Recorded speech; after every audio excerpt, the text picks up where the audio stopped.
Think back to your last family vacation to Mexico, sitting on the beach, sunbathing, and swimming around in the water. But have you ever wondered why there's no fish, why there's so much algae? Hypoxic zones, more commonly known as dead zones, are areas in bodies of water with low oxygen levels. An example of this can be seen annually in the Gulf of Mexico, among other locations, including two areas in Canada, the coast of Lake Erie and the southern end of the St. Lawrence River. What causes these dead zones? Well, algae thrives when exposed to nitrogen and phosphorus. These elements are released by factories and waste management systems, but the main causes are from farms spraying manure on the fields.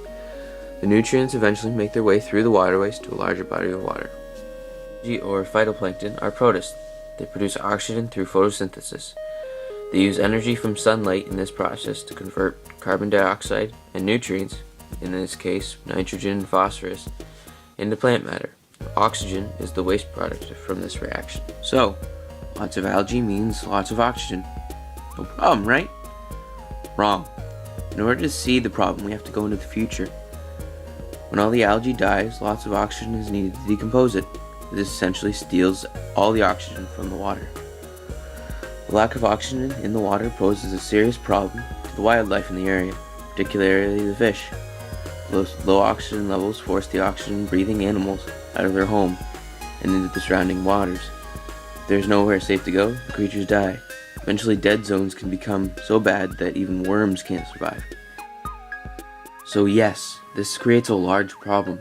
This could get to the point where wherever there is a human near the water, there's a dead zone also.